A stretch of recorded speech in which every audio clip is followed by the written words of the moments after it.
ಇದು public power ನ್ಯೂಸ್ನ big impact. Victoria nephrourology ಸಂಸ್ಥೆಯ ರಿಪೇರಿಗೆ ಮುಂದಾದ ಸರ್ಕಾರ.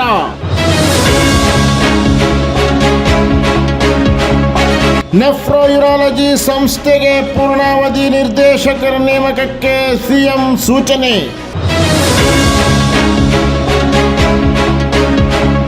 ನಿನ್ನೆ ನಡೆದ ಆಡಳಿತ ಮಂಡಳಿ ಸಭೆಯಲ್ಲಿ ಸೂಚನೆ ನೀಡಿದ ಮುಖ್ಯಮಂತ್ರಿಗಳು.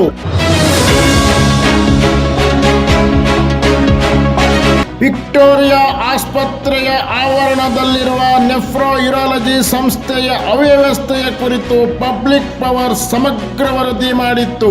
ಸರ್ಕಾರಕ್ಕೇನೆ ಮಾಡ್ತಾ ಇಲ್ಲ ಇದು. ಪ್ರಭಾರಿ ನಿರ್ದೇಶಕ ಕೇಶವಮೂರ್ತಿ ದುರಾಡಳಿತ ಭ್ರಷ್ಟಾಚಾರದ ಕುರಿತು ವರದಿ ಮಾಡಿದ್ದ ಪಬ್ಲಿಕ್ ಪವರ್.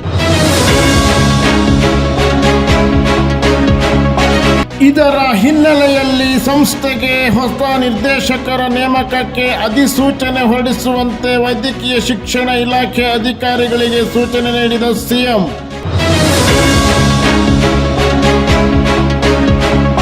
ಆದರೆ ಭ್ರಷ್ಟಾಚಾರದ ಆರೋಪ ಹೊತ್ತಿರುವ ಪ್ರಭಾರಿ ನಿರ್ದೇಶಕ ಡಾಕ್ಟರ್ ಕೇಶವಮೂರ್ತಿ ಮೇಲೆ ಕ್ರಮ ಯಾಕಿಲ್ಲ? ಪ್ರಭಾರಿ ನಿರ್ದೇಶಕ ಕೇಶವಮೂರ್ತಿ ಅವಧಿಯಲ್ಲಿ ಆಸ್ಪತ್ರೆಗೆ ಚಿಕಿತ್ಸೆಗಾಗಿ ಬಂದ 1704 ರೋಗಿಗಳ ಸಾವು. ಪ್ರಭಾರಿ ನಿರ್ದೇಶಕರ ಭ್ರಷ್ಟಾಚಾರ ದುರಾಡಳಿತದ ಬಗ್ಗೆ ಆಸ್ಪತ್ರೆಯ ಆಡಳಿತಾಧಿಕಾರಿಗಳಿಂದಲೇ ವೈದ್ಯಕೀಯ ಶಿಕ್ಷಣ ಕಾರ್ಯದರ್ಶಿಗಳಿಗೆ ದೂರು.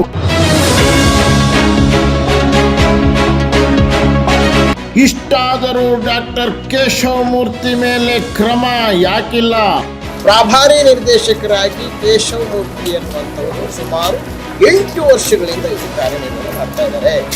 ಹಿಡಿ ಶಾಪ ಹಾಕುತ್ತಿರುವ ಬಡ ರೋಗಿಗಳು.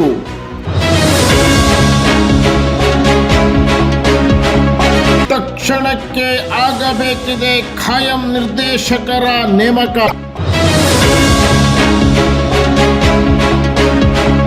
ಕೊನೆಗೊಳ್ಳಬೇಕಿದೆ ಪ್ರಭಾರಿ ನಿರ್ದೇಶಕರ ಅಂಧ ದರ್ಬಾರ್.